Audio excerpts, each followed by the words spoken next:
এখন প্রচন্ড গরম তাপদাহে অতিষ্ঠ বাংলাদেশের মানুষ। তো এইখানে আমাদের যদি সুস্থ থাকতে হয়, আমাদের প্রথমত যে হিট যেই exertion টা হচ্ছে, এখান থেকে নিজেদেরকে রক্ষা করতে হবে। সেটা করতে গেলে আমার একেবারে শুরু থেকে বলি লিভিং যে এনভায়রনমেন্ট, আমাদের বাসা-বাড়িতে আমরা আমাদের ঘরবাড়ি পরিচ্ছন্ন রাখবো। গাছপালা যাদের বেশি আছে তারা কিছুটা আরাম অনুভব করবেন।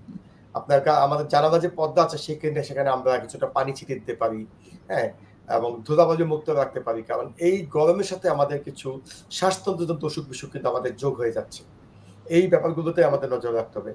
বাইরে যাদের খুব বেশি যাওয়ার প্রয়োজন নেই এই মুহূর্তে, দুপুর বিশেষ করে সকাল ১১টা থেকে ৩টা পর্যন্ত, হ্যাঁ? আউটডোর অ্যাক্টিভিটি কমানো। যদি যেতেই হয় তাহলে ছাতা ব্যবহার করা, সাথে ১ বোতল বিশুদ্ধ পানি নিয়ে যাওয়া। এই ব্যাপারগুলো দিয়ে নজর রাখতে হবে। এবং একটু পরপর যাদের পানি খাওয়ার ক্ষেত্রে বেশি নিষেধাজ্ঞা নেই তাদের জন্য একটু পরপর পানি পান করার অভ্যাস থাকতে হবে।